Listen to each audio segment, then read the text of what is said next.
kita tengok. Sekarang saya nak sebut ciri-ciri ibadur rahman. Barulah kita layak berdoa dan berusaha untuk jadikan anak kita qurrata a'yun.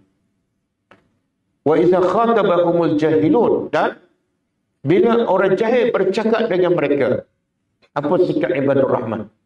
Qalu salama. Apa maksud qalu salama?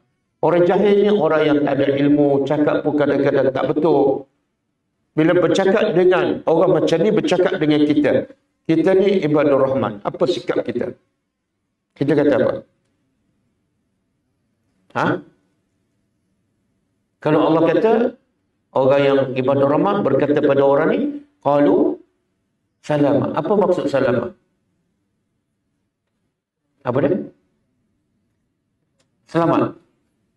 Maksudnya, katalah orang, dia kata pada kita, mari sini, kamu ni saya nampak macam orang bodoh je. Dia cakap pada kita. Kita nak kata apa pada dia? Aku pun sama, tengok kamu lagi bodoh. Kita buka ibadur rahman. Kalau kita ibadur rahman, kita jawab apa?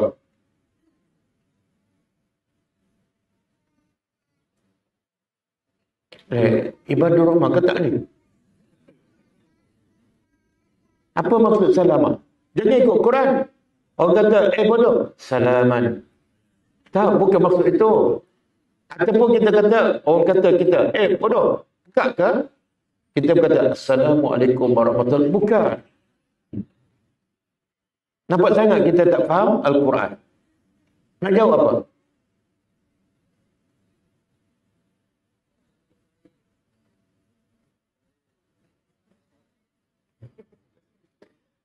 Sepanjang hidup kita tak pernah jumpa tak orang yang macam orang bodoh, orang tak cerdik cakap. Tak pernah jumpa. Pernah? Contoh dia cakap apa?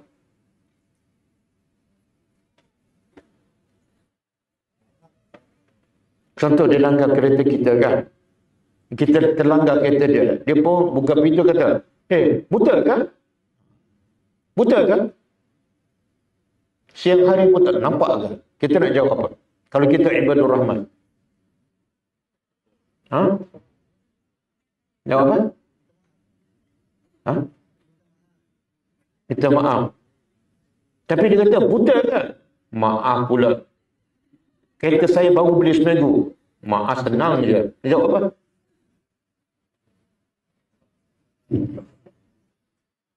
Belum, kita belum ada ciri-ciri ibadur rahman.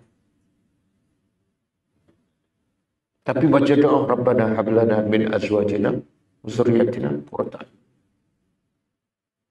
Maksud salama ialah jangan cakap perkataan yang menyakitkan hati dia. Sebab apa?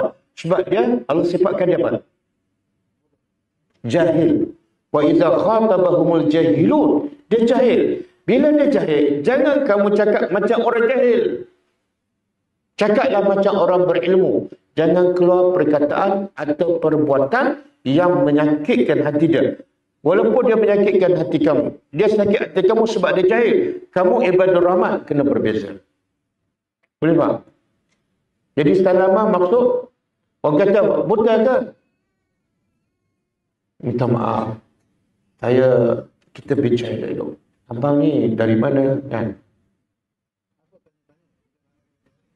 Apa tanya-tanya? Okey, tak apalah. Tak apa. Sebenarnya kita tengok siapa yang salahkan.